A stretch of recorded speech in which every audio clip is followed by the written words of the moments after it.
When hostilities broke out in 1754, in what would become the last French War, British commander Edward Braddock charged wealthy Irish landowner and honorary Mohawk chief, William Johnson, with capturing the French forces under Baron Dieskau at Fort St. Frederick at Crown Point.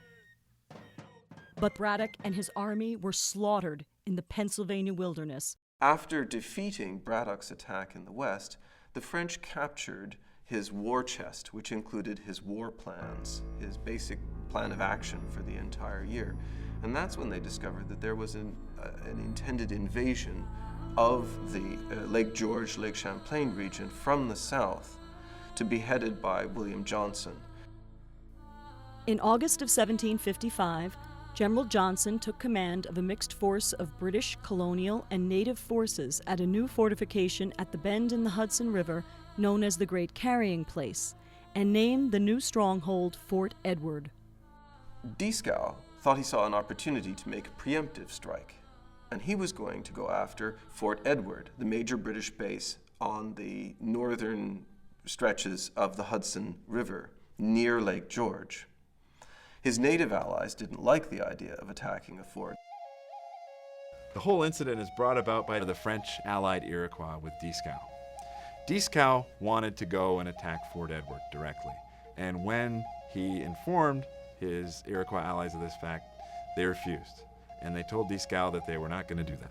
Instead, what they decided to do was move directly towards the Mohawks and English with Johnson, who were then camped south of Lake George.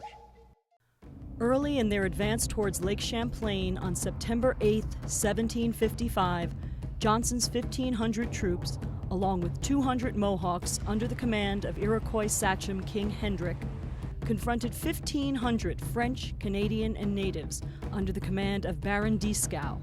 The two armies first met in a vicious engagement known as the Bloody Morning Scout. 4 days before the battle, by a mutually agreed signal of 3 gunshots, the French allied Iroquois with Dieskau, the British allied Iroquois with Johnson, met privately in the woods and tried to negotiate each other's withdrawal from the conflict.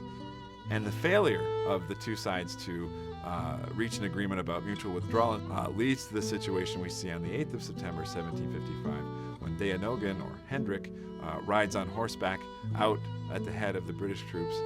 He is spotted by French allied Iroquois, who call out one last time to have him withdraw, and the battle ensues after that. The firing opens, and 30 Mohawks are killed in the initial French volley. The death toll that morning included crucial leaders on all sides. Massachusetts colonial militia officer Ephraim Williams was shot through the head.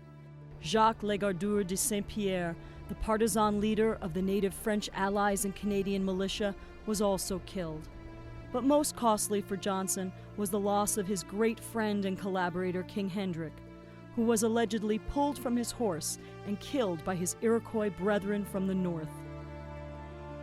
They call it the Bloody Morning Scout, and it was, I consider it one of the darkest days in Mohawk history, because you had Mohawks fighting Mohawks on behalf of European powers, and by the time the smoke cleared, I think there were probably about 80 or 90 dead Mohawks on the ground.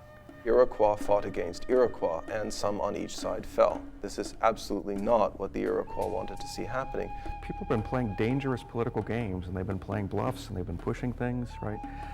And on both sides, bluffs are called, and people find themselves in this extremely uncomfortable situation, I think, for all involved, of potentially killing each other.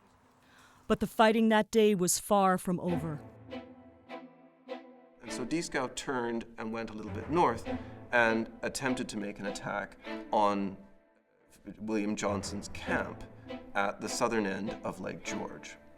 Dieskau tried to rally his troops to attack Johnson's hastily fortified camp, but the Ganawagi warriors refused to attack so many of their Mohawk kin. The Abenaki agreed. The Canadians, having lost their leader, also refused to follow. So Dieskau led his French forces in a charge against Johnson's camp, which resulted in his being shot 3 times, and only saved through the personal intervention of Johnson, who'd been shot through the backside. There's a convention signed by Britain and France stipulating how much money would be paid for the repatriation of men from the other one's side. And a full general was a fortune in ransom. The last thing you want to have happen is have a situation in which your native allies kill the other general. It's bad publicity. Later in the day, reinforcements from Fort Edward come upon the Canadians and their remaining Indian allies. The ensuing battle is a slaughter for the French. So many corpses are thrown into a nearby pond that the British troops are able to walk across its surface, and the crimson gore gives the location its final name, Bloody Pond. We can't even imagine how many lives were really lost that day, you know. I think there's probably about 50,000 Mohawks today, but how many would there be had that battle not occurred? We might have 60 or 70,000 Mohawks today. And I liken it to a great big bolt of lightning hitting our family tree and tearing off a major branch, and then that's gone forever. Had the British failed at the Battle of Lake George, the French would have controlled the North Country all the way to Albany.